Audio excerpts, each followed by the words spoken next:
জন্য। মাননীয় মডারেটর, বিচারক মণ্ডলী এবং প্রতিপক্ষ বন্ধুগণ, সবাইকে জানাই সালাম ও শুভেচ্ছা। আজকে আমাদের বিতর্কের বিষয় চর্চা ও খেলাধুলার দ্বারা যুব সমাজকে স্মার্টফোনের আসক্তি থেকে মুক্তি দিতে।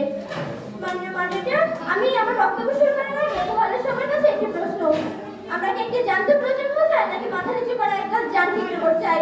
মাননীয় মডারেটর, আজকে প্রস্তাবনা শোনার পর আমার মনে হচ্ছে আমরা এক ভয়াবহ ক্লান্তিকারে দাঁড়িয়ে আছি।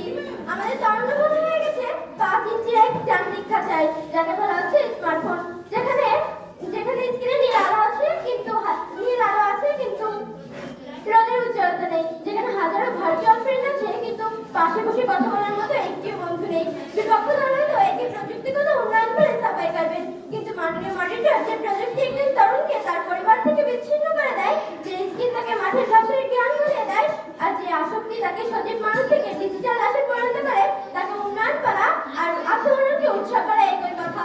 মাননীয় মডারেটর, এই বিষয়ে একমাত্র প্রতিশোধক হলো মাঠের ধুলোবালি আর প্রাণ সংস্কৃতি।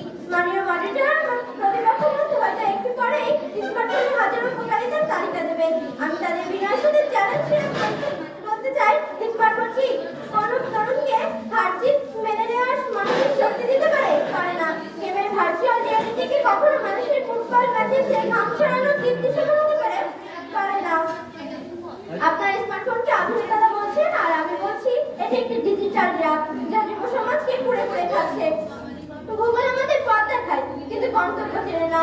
স্মার্টফোন আমাদের তথ্য দেয় কিন্তু অনুভূতি দেয় না। মানুষের মস্তিষ্ক আনন্দ খোঁজে। আমরা যখন যুব সমাজের হাত থেকে ফুটবল কিনে নিয়েছি, তার সাংস্কৃতিক কেন্দ্রগুলো বন্ধ করে দিয়েছি, তখনই তারা স্মার্টফোনের সস্তা বিনোদনের দিকে ঝুঁকে পড়েছে।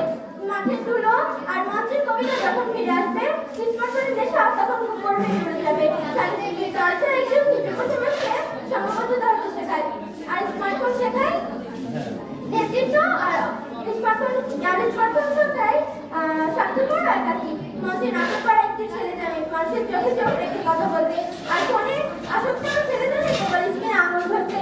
সমাজ গড়ার কারিগরি কি স্কিম হচ্ছেই করে হবে। মাননীয় মডারেটর, আজকে যুব সমাজ বিশ্ব নেতা হচ্ছে কারণ তাদের লাইফ আর নেশা ধরেছে, কিন্তু খেলাধুলা শরীরের রক্ত সঞ্চালন বাড়ায়, মনকে সক্রিয় রাখে। একজন খেলোয়াড় বা একজন শিল্প কখনো স্মার্টফোনের স্ক্রিনে